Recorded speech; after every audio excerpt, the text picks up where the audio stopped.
Two Guys, One Shaker Cup podcast, hosted by Joshua Shaw and Ryan Buckeye.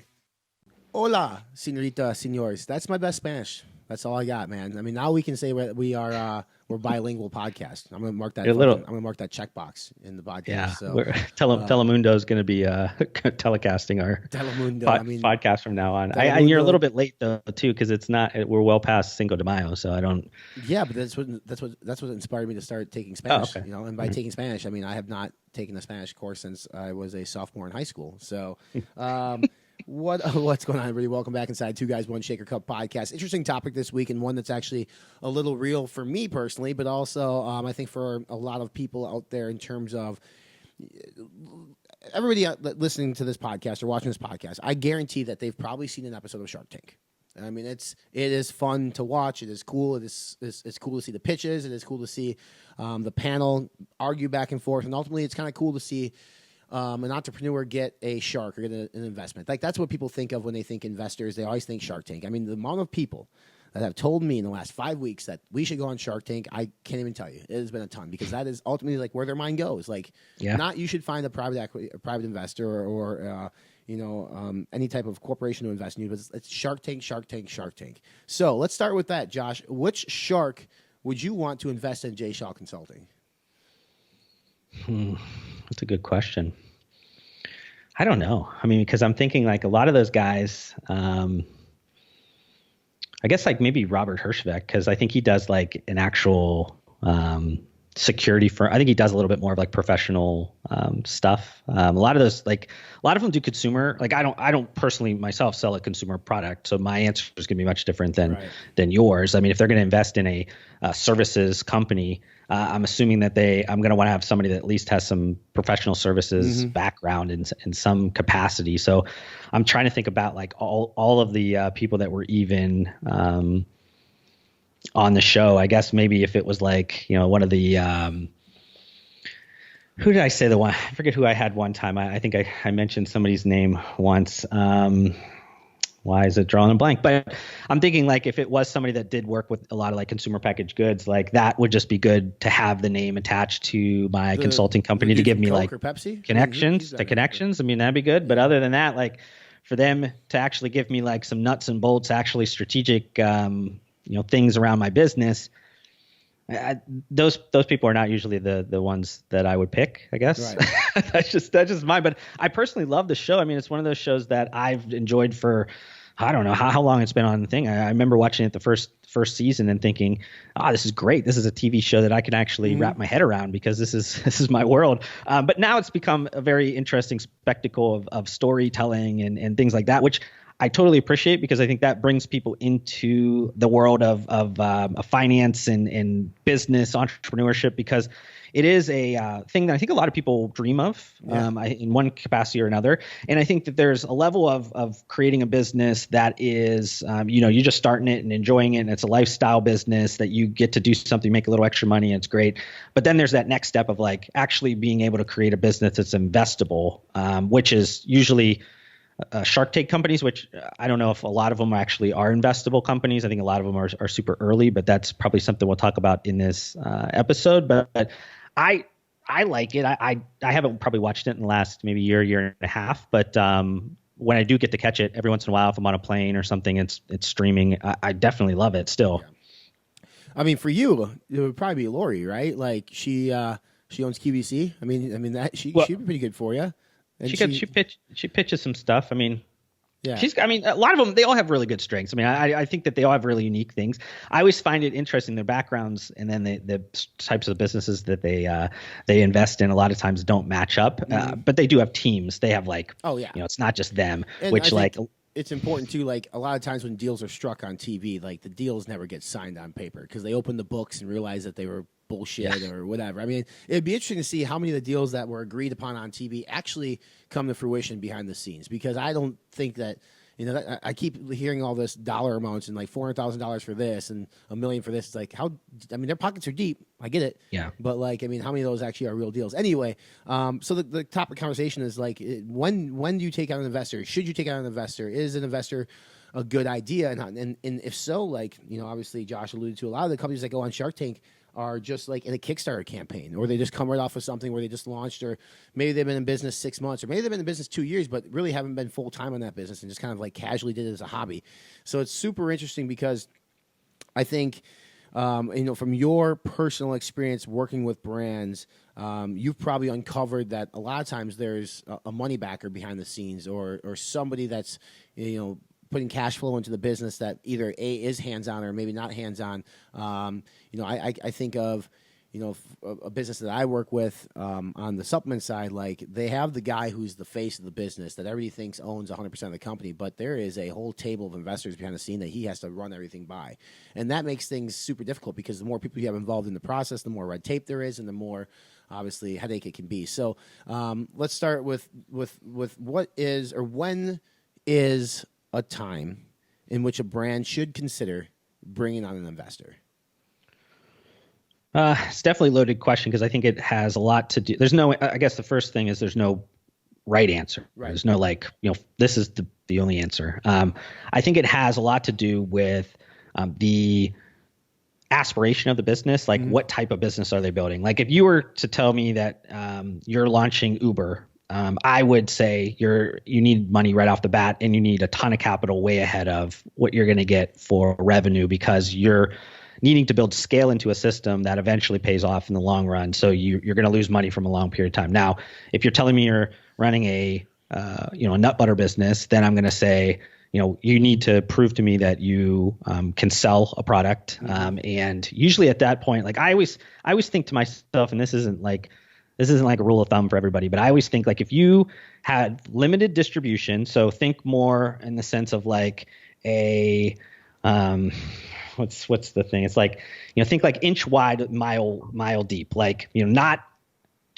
tons of distribution points, not like barely turning product. But if you can turn a million or two of product in a limited distribution sense, you have a brand. Outside of that, it's not really all that investable because you need to be able to, like, as an investor, if I'm investing in you, I need to be able to throw gasoline on a fire and that become a bonfire and I'm going to make a return on it. I'm not investing in you to do an annuity. I don't want 6 or 7% year over year. I have a ton of different investment vehicles that I can put money in that has low risk. I'm not going to put it in a high risk business to get me 6 or 7%. I want, 5, 6, 700% return in a couple of years. So there's an established like baseline that you have to create. And I think bringing back to the point of Shark Tank, a lot of those businesses are way too early. Like for me, like you sell $250,000 worth of stuff. Like you could do that with your eyes closed. That doesn't really prove anything. Like you need to be able to prove that you can build that business to a certain state. And then there's reorders.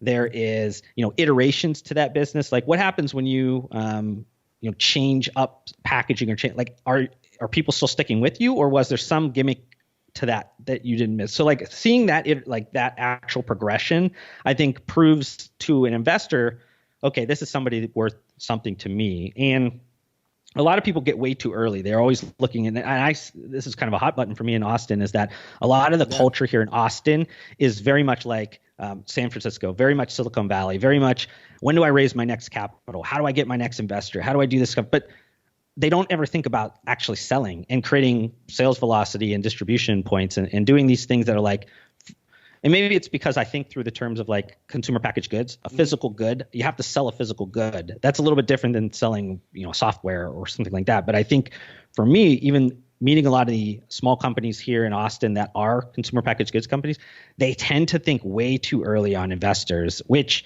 I tend to think is not good. I mean, I see the allure from the owner perspective because you don't want to put all your chips on the line. But as an investor, how do you get behind something that you don't really know is going to prove out to be anything? I just think it's a bad mentality, I think, that's in America right now with just entrepreneurship. Everybody's looking to speed up a process where you need to build this foundation that is really strong. If you don't build that foundation that's really strong, it doesn't matter what kind of money you get put into the business, it's not going to work out. Yeah, and I think too on that point, like you have businesses that ask for an investor too early, and then you have investors who invest too early. And it's like, okay, what on that, and then within the investor, like there are certain types of investor personalities. Like, is that investor just there for cash? Are they going to participate? Are they going to be hands-on? Are they going to be involved in decision-making? So, I think ultimately it comes down to you have to ask a lot of questions of yourself, of your business, and if you're at the point where you say, yeah, I'm comfortable bringing on an investor, then you need to start asking hard questions to them too, because even though you're the one asking for money, you need to make sure that just because they have the money doesn't mean they're a good fit. Like, don't be desperate and just take the first check you can get because you need cash flow. I mean, that investor should bring something to the business other than cash, I think. In my personal opinion, and maybe this is like my Shark Tank thinking, like it's like, okay, I'm going to pay a premium for Mark Cuban because he has XYZ connections, right?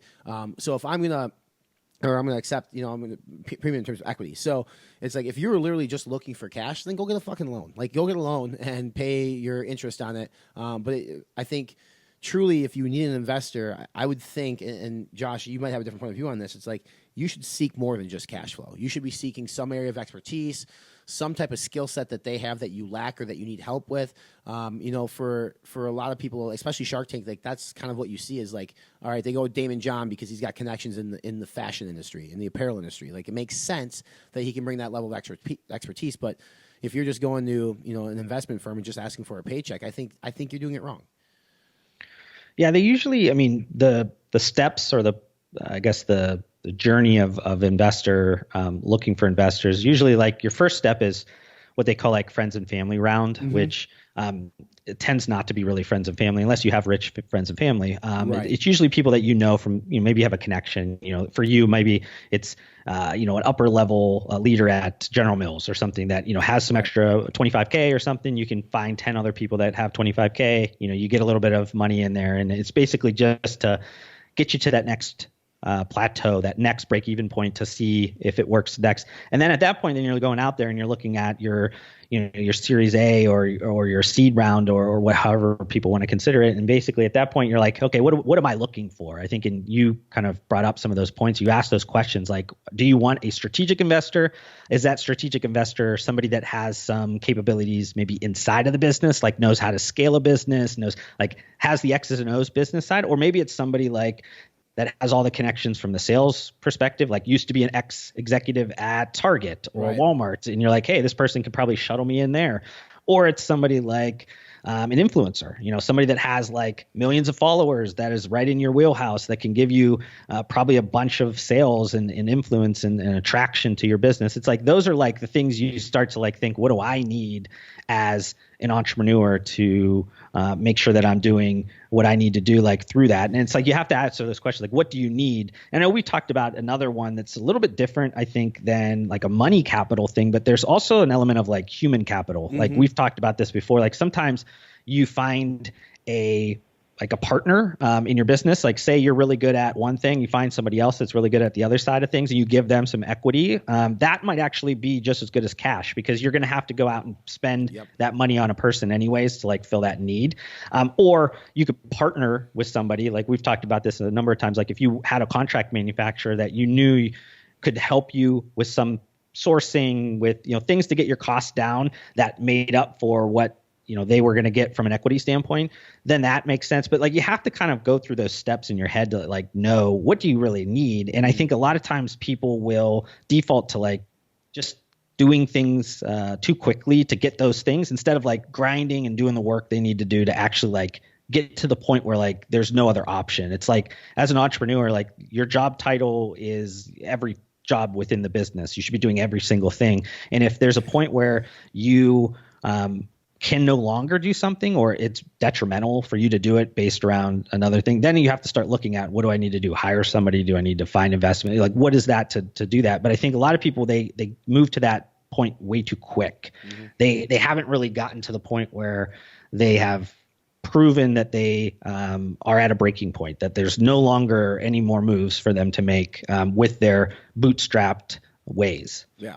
You brought up good points there in terms of, obviously you have the financial capital investment and you have the labor hours that invested, or an area of expertise. And it's unique because, like, for a real world example, if you look at Fit Brothers right now, we're kind of in both. It's, we want to build this kitchen, but also to build this kitchen, it takes an influx of cash for the equipment. I could prevent it. So, just to be fully transparent for everybody, like, I have no problem putting up the cash. But then what that also does is it takes a bunch of cash out of the business in which you need for inventory and all these other things. So you're between like you're scaling and you're growing so quickly and you need your own facility. So do I now take on an investor for cash that offers some areas of expertise that's going to allow us to get the equipment that we need to be able to fulfill the demand that we're seeing on the brand, while not depleting the entire business of cash flow needed for inventory, labor, et cetera. So, those are things that I've thought through. But on the flip side of that, in terms of labor, I have a kitchen manager who's brilliant. He's furloughed from the airport because obviously COVID's going on, so he needed something to do. He's been there. He's actually building the kitchen out for us, and he brings a skill set in which I do not have. I never will have, or neither will Danielle. And it's like, at some point you can reward that person in two ways, right? Obviously, you can give them a salary. You could also pay out a bonus or a distribution. But another way, to Josh's point, is maybe you gift them with some equity. And then what happens when you do that, when you gift somebody with equity, is then they take a sense of pride and ownership in what they're doing a little bit more too. So not only, it's no longer just a job to them, it's their business too. Granted, it may be a small piece of equity, but they then will take more honor in what they do. So you're going to potentially get even more and better work from that individual than you already were getting. So I think that's the thing, though. A lot of people, especially brands, have a hard time grasping the idea of giving up equity for labor. Like, I feel like that's a hard thing for people to grasp, because most people, especially like in our business or industry, we're very selfish. Like, we want it all to ourselves. We don't want to give up anything. And to an extent, you should be. You shouldn't want to give up equity in the business that you built, but sometimes it's necessary. Sometimes it's the right thing to do, because at the end of the day, if you take on, say, a 10% equity, you take on somebody for 10% equity and you sell that company down the road for millions of dollars, you're still going to make a lot of money on that 90%. You have to think long term as well. You have to think about how successful do you feel you're going to be? Like, do you believe in your business? So that's a big question. Like, do you believe in your business? If you do, it shouldn't be a big deal to get the essential pieces in place that you need, to help you build that business. But I want to go back, because we talked about how early on, like a lot of these companies in Shark Tank are on there early. One thing that you learn, or that you should learn, is that business evaluations are fucked. I mean, they are just all across the board. You'll get different multiples of revenue, of profit. You'll get, sometimes you'll have like an assessor come in and do it. But again, if you were, 6 months in, 3 months in, just did a Kickstarter campaign, how can you realistically assess what your business is worth? And I think a lot of people will default to a multiple of whatever, and that's not fair either, because it's one of the hardest things to do, is to assess your business in terms of worth, unless you have longevity and then you have 2-3 years of books, and then they have specialists that all they do is they assess businesses full time. Like, that's how complicated these can be. And I'm kind of in your position. I'm thinking, like, what's the craziest assessment that you've ever seen from? I've heard brands say I'm worth like $100 million, and they've done maybe $3 million in sales or whatever. It's comical, but like, do you have any experience in which brand just throw a number and you just like laughed at it inside your head? Oh, I don't know. I've had some crazy. I mean, because to your point, like, the earlier the business, the harder it is to evaluate it, and that usually comes down to really, like, you as an investor, like, you have to trust the story, you have to trust the person, you have to trust your gut. A lot of times, like, that's why, like, early stage investors, some of those like venture capitalists that do very early rounds, like, a lot of it is they're just taking kind of shots. They if they hit 2 or 3 out of 10, then they're making money. Like, you don't have to hit on every one of them. So they're really just trying to bet on the entrepreneur, or bet on the story, bet on whatever the trends or fundamentals of the category is, and you just hope it's going to work out in some stretch. But I think that I've seen some ones where a lot of times the entrepreneur tends to have a much bigger number in their head, and that's because that's their baby. They believe it's worth so much money. But you get some insane. It depends on the categories, but you get some insane ones out there. And for consumer packaged goods, you tend not to get as many crazy numbers, because it is still very much a physical good, and that physical good needs to move through a distribution channel, and it's still blocking and tackling regardless of what it is. So you don't tend to get these like insane ones, but it's super tough. And it's like the shark, going back to the Shark Tank, a lot of those ones, they're not necessarily betting on the the product or the brand or the business. A lot of times they're betting on that person, like that person's going to get it done because it's so early. Like, if they're doing 125K in sales and they're asking for a $5 million valuation, it's like, if this really works out, since it's so early, odds are this person could do 50 million or 100 million in revenue, and I'm going to make my money at it. And it's okay, but like, is it worth it at that point? Probably not. But it just kind of depends on how do they believe in that person. And there is a difference, I think, that we probably need to bring up is like, a lot of times businesses look for money when they need it the most, like too late. Like they are in a point that where the person on the other side of the table knows that they have the leverage because that person really needs it. Like they need that money because they can't pay payroll. They can't, they can't fund a purchase order. They can't do those things. At that point, that investor, regardless if they're a good person or not, they know you're in a vulnerable position and they can offer you something that's a lot lower than what maybe you deserve because you were not properly planned from a financial perspective on your business. Like you should have saw that coming. You should have started to raise money a little bit earlier so you were in a stronger position. Right. So that's like a big difference is like, do you really need it? And you're at kind of that last case scenario, which you do see a lot of those on Shark Tank where like those people are like on their last dollar, like they need this money for whatever reason. And usually they get taken advantage of because they know that. And then on the opposite side, you see some of these companies, every once in a while you see them come in there that have a really good growth story. They have money in the bank, they whatever. And then people that like 5 of the sharks will fight after them because they know like this is a really well-run business. They don't really need us. They want us and we want them because they want us. And I think that becomes like a environment where it works out pretty well. And you have this competitive advantage because you have a little bit of leverage. It's still a matter of like the person on the other side has a lot more money and a lot more opportunity than you. They don't have to say yes, but they do want to say yes to the things that they're going to win on because that's legacy to them. That's bragging rights. So they're going to say yes to as many of the winners as they think they can. But you have to, that's all kind of like put into the scenario where people, if you're a small business, large business, whatever, you need to look at like where you are from like a strength position. Like, are you on your last dollar or are you got $10 million in the bank, but you have some big aspiration going forward. Like you're going to go launch into Walmart.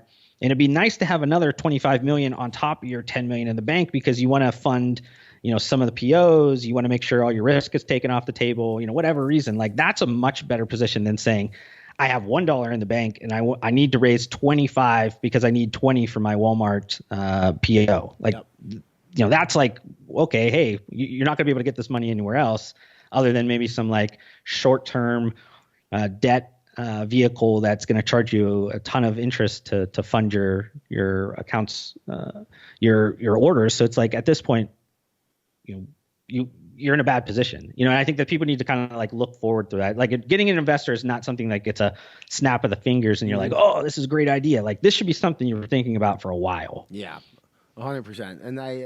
And I think you brought up a good point too. It's like whether they're a good person or not. I think that's actually important as well when you bring on investors. Like, can you get along with the person, right? I mean, can you have a conversation? Because an investor will, in theory, have a percent ownership, therefore a say in decision making. And how that laid out in the articles of incorporation or the operating agreement, I guess, is up to whoever writes it. But are you willing to bring on somebody with expertise, but that you just can't get along with? I mean, that's a bit. You can't put a price on friend or a price on this like a positive relationship, because if it is a toxic relationship, that's not going to bear well for anybody involved in that. So as you start to listen to this podcast and you start to sort of digest what we talk about, there are a lot of things that you need to think about when it comes to bringing on an investor, and then the type of investor, and then I guess the big thing, Josh, is like, how do you get an investor? Like Shark Tank's not available to everybody, so it's like you mentioned the family and friends thing. You can go to your family and friends and try to scrape together money, but if you want a serious investor in which somebody is going to actually contribute to your business, not just money, but maybe a skill set or expertise, like you have to search, like you have to do some work. I mean, occasionally, you can sit back and people ask you. I mean, in my case, for instance, I've had multiple people ask, like, if we're looking for investors because they believe in the business model and what we're doing, but that doesn't happen to everybody. Obviously, if you need, especially if you need a big influx of capital and you need a big check, not everybody has that lying around. So, do you have any advice for listeners if they're looking like, yeah, I think we're ready to bring on an investor, but I want to get like a portfolio of investors I can read through and learn about to see if one fits my needs and what I'm looking for. Yeah, I would say, I mean, you kind of stumbled on it. There's that difference between like searching versus attracting, which I think searching is something that anybody should be doing. It's kind of, in a sense, like networking. I mean, if you're dealing in consumer packaged goods, you should know maybe the top, 10 to 15 private equity or venture funds that deal within your category, that make a lot of deals and do your stuff. And you should be making that list, but also maybe making some connections, adding them on LinkedIn, reaching out and saying, hey, I got this business. It's way too early right now.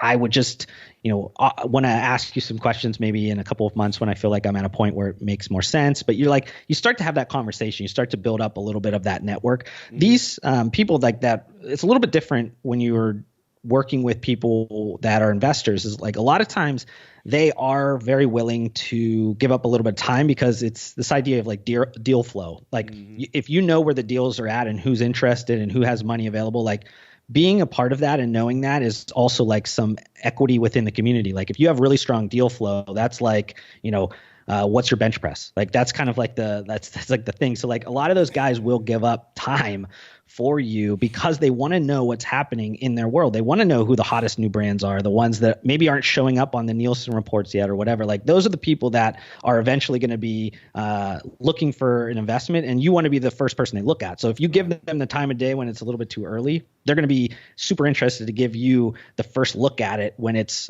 at that point. So I think there's like making that list, networking, doing the searching part. I think that's very important, but there's also like the attraction part. I think that something that you do well, and I think a lot of other businesses should be doing, is documenting the process. Like, hey, we're landing this business. Here's how our facings look. Here's our velocities. Here's the problem we dealt with, and here's how we fixed it. Here's, whatever. And you're basically creating a chronological just story of your business. And I think that eventually brings people in and attracts it to them. Yeah. And it might not be the person, like you said, a couple people have already asked you, those might not be the people you want to invest because it's so like, I mean, if they're already hitting you up so early, it's like, I don't know, but it might be that person's friend or that person's connection in there that eventually then follows you. That's 6, 10, 20 months down the line, that's like perfect for you. Right. But if you're not actually putting that out there and attracting people in, you're not getting any of those people at all. You're only pushing instead of pulling. And I think that's important that you should have that push and pull, even all strategies in your business, but like you can't just be hidden behind closed doors. Nobody knows what you're doing, because if nobody knows what you're doing, how are they ever going to get in contact with you and know that you have this great business that's worth anything? It's going to be until you hit $50 million and you're sitting on a Nielsen report at space 78, at that point, then people know who you are. But it's like right now, you should get people into your system early on and get them bought into what you're doing and seeing those messaging. So, you just kind of stumbled on it, but it's kind of that attacking it in both ways. And it's never too early to have conversations. Yeah. I would say it's definitely, you don't want to go too early on an investment, but like having, what they say, go have coffee, but like at this point, go have a Zoom meeting with, somebody and just kind of talk shop. Don't necessarily try to like full court press them with your business, but just like share ideas, get them to know you, you know them. You could kind of tell them what's going on. More than likely, they're going to say, hey man, you're way too early. But at least you got that conversation started where like it builds 6 months from now or 12 months from now, where like now you've tripled your business and you're like, hey, now I got something I think is worth a little bit of your time to look at. Right. What do you think? You don't have to like start at square one. You're already on, step 3 or 4, and it's kind of already speeding up that process. So I think it's, we've talked about it so many times. It's it's networking. It's getting out there. It's doing that stuff. It's putting in the time, not only in your product, but also like with your business as a leader, as an entrepreneur, actually the face of a company, or the namesake of a company. You have to put that time in. If not, nobody's going to know what you're doing, and that's going to put you in a very bad position when you do need to come out and raise some capital, because you're going to be fighting against a story that nobody knows. You got to tell that story from day one instead of you. People are going to know a little bit about what you're doing already. I mean, that's it. That's also thing too. It's like there's a strategy behind everything that you do for sure, and showing people and pulling back the curtains. Like there's not a lot of questions to be asked at that point. There is, but like at least you've been fully transparent from the get-go. So, obviously, I want to wrap this podcast up with any sort of real-world examples, Josh, that you have in which, there was an investment opportunity that maybe you worked on that didn't work? And what was, and if not, that's fine. But if there was, I know you've been at some different companies, within this space, outside this space, but was there ever a time that there was an investment, an equity stake, or somebody brought on the brand that didn't work? And what was the reason why it didn't work? Well, I'll dance around this question a little bit because most of this stuff is usually under NDAs. But what I'll say is that more times than not, what I've found is that a owner or the person that's looking to invest in the business does not understand the life cycle of the category in which they're dealing with properly enough. So they invest too late in the game.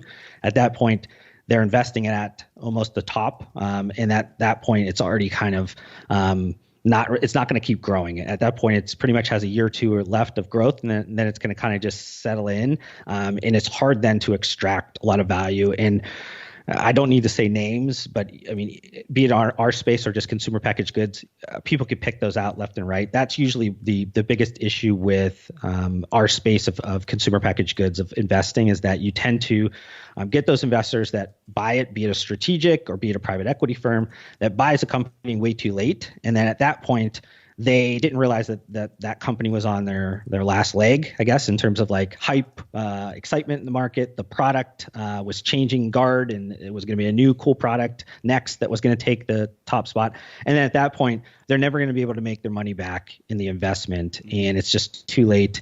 And it's just a bad bet on the timing. So it's a lot of times around timing. I haven't really seen too much like cultural wise or things like that because I'm usually not like in the investment past the point of that transaction. So I'm sure there's some things that don't work out that well, but usually it's around, the price and the life cycle of that business and what is realistically what they're going to get out of that long term. Yeah. If you guys like what you heard here on the podcast, hit that subscribe button, follow along on social media. We're on Facebook, Instagram, Jay Shaw Consulting on all channels, and we're at Fitness Informative Fit Builders, depending on where you want to get the information from. But I think this is an interesting topic that I think will be very, very interesting as we come out of this pandemic too, and figure out like, are brands struggling? Are they looking to bring on an equity partner because they just need the cash flow? And I don't know if that's the right decision or the wrong decision, to be honest with you. Like, to your point, Josh, like I think these brand owners, it's their baby. They want to hang on to it. But quite honestly, I think if you're listening and you're one of those brand owners who are struggling and you think that you need to bring on cash flow through an equity stake or through an investor, you need to really take a hard look in the mirror and say, like, is that what you need to do? Like, is this business even sustainable anymore? Or do you just put it out of its misery and move on? So, I mean, it sounds terrible, but it's something you need to consider. Yeah, I made a post recently on I think it was Instagram, but it was just kind of an off-the-cuff statement that's saying, like, these last probably 3 to 4 weeks of I've fielded more calls from private equity firms and venture funds around trying to get some insights on certain particular subsections of the consumer packaged goods industry. And this is not even just them, but it's kind of all categories that there's blood that's starting to be in the water. And these companies that have a lot of money on their balance sheets because everybody raised capital in the last year, things were going really well. So a lot of money, there's a lot of funds that have a lot of money that are sitting on their books. I think I saw somewhere around $1 trillion on private equity's books right now. So like that money's just sitting there. And you think about companies that used to be worth 30 or 40 or 50% more pre-COVID, and now they're worth less, but they still have a really good foundation. They're going to gobble those things up left and right. So it's going to be an interesting time when this all kind of comes to fruition instead of this uncertainty with COVID-19. When things start to look a little bit more clear, we're going to start to see a lot of press releases for investments or companies getting acquired and merged. Then you can call Josh Shaw. His hourly rate now has actually increased since the pandemic. Again, I put all his socials out there. But until next time, guys and girls, thanks a lot. We appreciate you tuning in. We will speak to you soon.